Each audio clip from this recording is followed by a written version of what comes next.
The world ended, and everyone you know and that has ever existed has been lost to nothingness. But hey, at least Kirby's here. When we think about the post-apocalypse in art or media, we are often doing it as a means of expressing how difficult it is to imagine a world that is sustainable and built to last. As we look around and see the world beginning to burn and decay beneath our feet, due to, in large part, our own greed and capacity for corruption, the way we imagine our collective future changes too. We see this future, in subtle ways, as humanity's overconsumption habit continues to fester and grow, and it doesn't instill hope in finding a better tomorrow. We're long gone from the speculative science fiction of the 1800s or even the 1950s and 60s. Now, we imagine things not quite ending up like the Jetsons.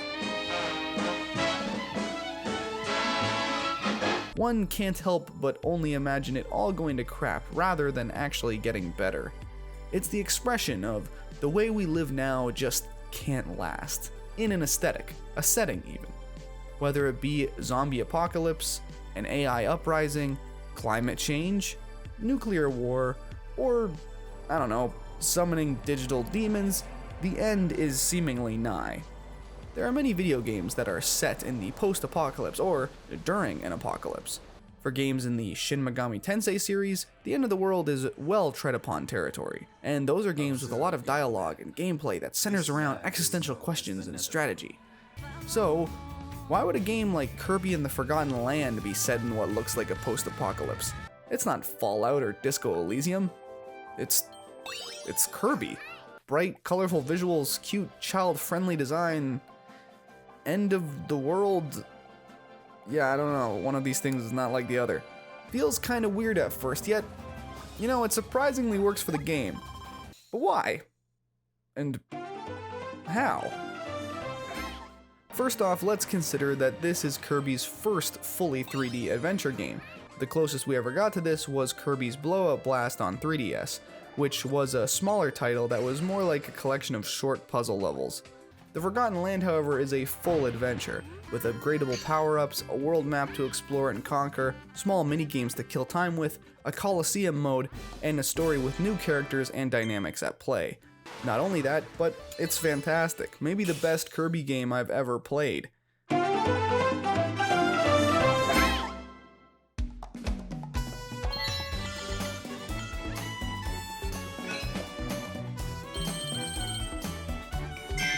You get mouthful mode in this game, turning Kirby into many objects that he can't fully inhale. Yes, it's as weird and fun and disturbing as it looks. The car levels especially are just way too fun. In the Forgotten Land, you build up a town of Waddle Dees on top of what looks like a destroyed world, with cityscapes and industrial districts being overrun with foliage and non-maintained growth. The natural world has taken back itself from our inorganic, human-centered civilization. Hypothetically, of course. It's kinda like the zombie apocalypse, which is, by the way, a concept still so popular in media.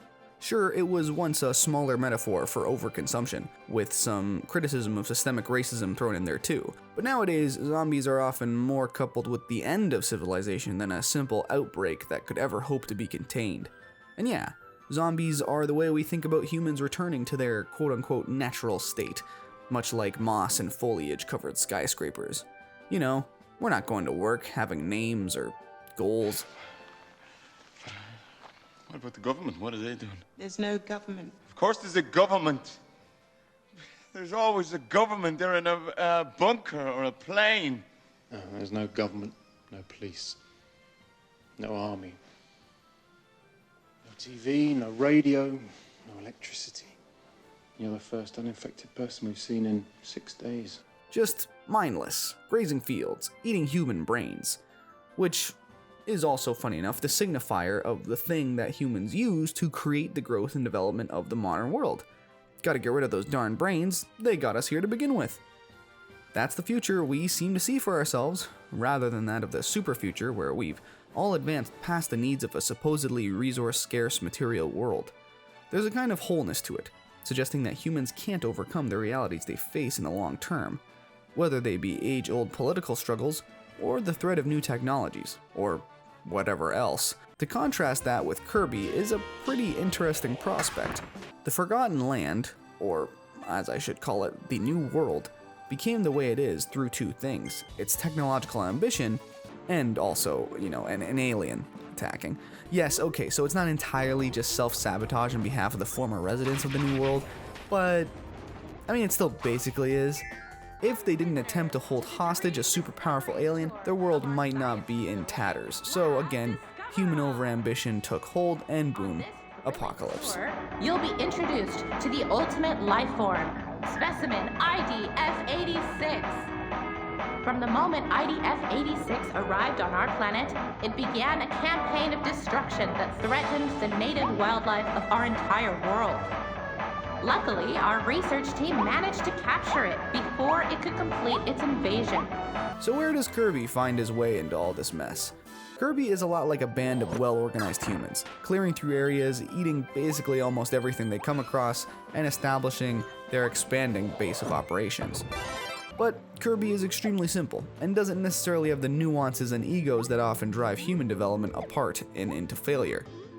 So, in this case, he's kinda like a zombie invasion, just driving forward, spreading his influence, and inhaling everything in his way. An adorable, pink zombie invasion. The new municipality of Waddle-Dees taking over a spot and making a new home for themselves is also a kind of dark foretelling of what will likely happen to the Earth before we reach that point in, around 3 to 6 billion years, where the sun grows too large and absorbs it. Another carbon-based life form will likely come and dominate the planet. Maybe they evolved from some kind of single-celled organism, or maybe they're from another planet. Who knows? I'm just spitballing here. But it could also be a metaphor for us humans, surviving the post-apocalypse and building a new, more friendly world on top of the old decaying one. Two ways of looking at it, I guess. In general, the fact that even a Kirby game has dipped its metaphorical toes into representing the post-apocalypse should be telling us that the world is not doing super well when it comes to imagining a better future. But maybe that's what the Forgotten Land is, a nicer way to help people cope with the fact that our materialistic world is very much temporary. To suggest that maybe there is still hope for humans in the future, or that even if there isn't, the life that springs forth on top of our concrete graves might be better, and might not necessarily squander the opportunities that we did.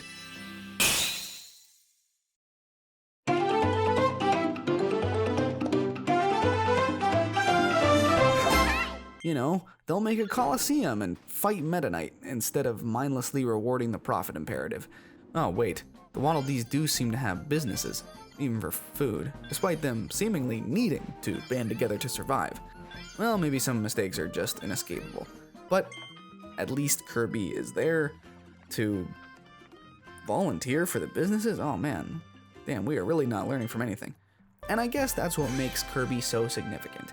He's just a fun, well-intended star child trying to do right by those around him. Maybe that's even part of the core message of the game, that the only way to survive the apocalypse and post-apocalypse is to be like Kirby.